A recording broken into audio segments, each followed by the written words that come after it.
आज हम एक गहरी नैतिक दुविधा पर विचार करेंगे। हम उन लोगों के रोजमर्रा के जीवन पर नजर डालेंगे जो भयानक शासन के अधीन रहते हैं। सबसे पहले एक आदमी जेल कैंप में घुसता है। वह अपनी वर्दी पहनता है, अपनी लाठी उठाता है और वह एक कमरे में जाता है जहां एक कैदी दीवार से बंधा हुआ है।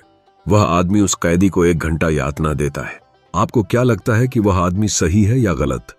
दूसरा, एक आदमी जेल में काम करने के लिए आता है। वह अपने मालिक के पास जाता है और कहता है, मैं अब यह काम नहीं कर सकता, यह काम सही नहीं है, यह अमानवीय है, मैं यह नहीं करना चाहता, मैं यह नहीं कर सकता। मालिक उस आदमी पर व्यंग्य करता है और कहता है कि अगर वह अपना काम नहीं करेगा तो उसे नौकरी से निकाल दिया जाएगा, उसकी जगह कोई और काम करेगा। और इस तरह वह आदमी मजबूर होकर बेबुरा काम करता है। क्या वह आदमी सही है या गलत? मजबूर मन में संघर्ष है, दुख है, पश्चाताप है, लेकिन उसके उच्चाधिकारी या उसके मालिक के व्यंग्यात्मक शब्द उसे डरा देते हैं। वह चुपचाप आदेशों का पालन करता है, एक और कैदी की यातना का हिस्सा बनता है। क्या वह खुद को उसके कार्यों के लिए उत्तरदायी मानता है या वह बस अपने परिवार के भरण पोषण की जिम्मेदारी को देख रहा है? तीसरा, एक आदमी जेल कैंप में काम से घर आता है। वह कांप रहा है, सदमे में है। उसके 3 बच्चे रसोई में हैं और उसकी पत्नी उसका स्वागत कर रही है। उसके दिल में यह भय है कि क्या वह अपने बच्चों और पत्नी की जरूरतों को पूरा कर पाएगा। वह दिन में 1 बार का खाना बना पाती है। गर्मी है लेकिन उनके पास कूलर नहीं है। सर्दी में बच्चे ज्यादातर रातें ठंड से कांपते हुए सोते हैं। उनका जीवन एक अधिनायकवादी शासन की धुंधली छाया में भुगत रहा है। क्या वह अपने परिवार की रक्षा के लिए मजबूर है कि वह ऐसे कार्य करे जो न तो संतोषप्रद हैं और न ही नैतिक? क्या वह आदमी सही है या गलत?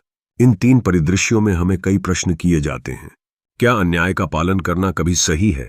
क्या परिवार और नौकरी की जिम्मेदारियां आपको नैतिकता के सिद्धांतों से दूर धकेल सकती हैं?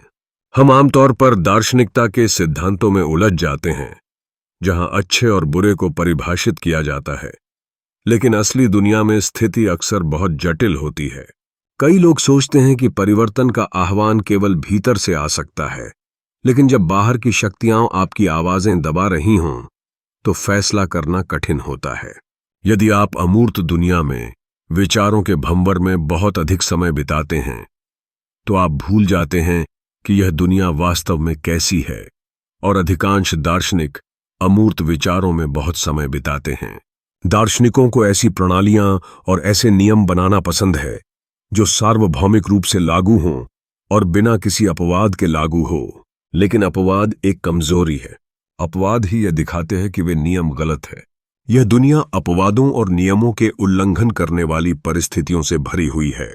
जीवन की गंदी, अजीब वास्तविकता अनिवार्य रूप से और क्रोधित रूप से नैतिक निरपेक्षता की साफ सुथरी काली और सफेद सीमाओं को धुंधला कर देगी। जैसे किसी को मारना हमेशा गलत होता है, आपको हमेशा सत्य, न्याय और स्वतंत्रता की रक्षा करनी चाहिए। समाज का समृद्ध वर्ग चाहता है कि सारे नियमों का पालन आप करें, जब तक कि सत्य, न्याय और स्वतंत्रता की रक्षा करने के लिए आपके बच्चे मारे न जाएं। भले ही धनी वर्ग बैंकों को लूटते रहे, ठेकों में अनियमितता करते रहे, मजबूरों पर, कमजोरों पर अन्याय, अत्याचार करते रहें। वास्तविक जीवन के विचार दिखाते हैं कि समस्याओं में फंसे लोगों के लिए कितने कठिन और सीमित विकल्प हैं। व्यक्ति अपनी सीमाओं और विवशताओं के तहत अपने नैतिक स्थान को खोज सकता है। एक समाज जो जल्दी ही बिखर जाता है वह हमें सोचने पर मजबूर करता है कि हम कैसे भागीदार बनते हैं। क्या हम विरोधी बनते हैं या चुप रहकर वही करते हैं जो हमें बताया गया है?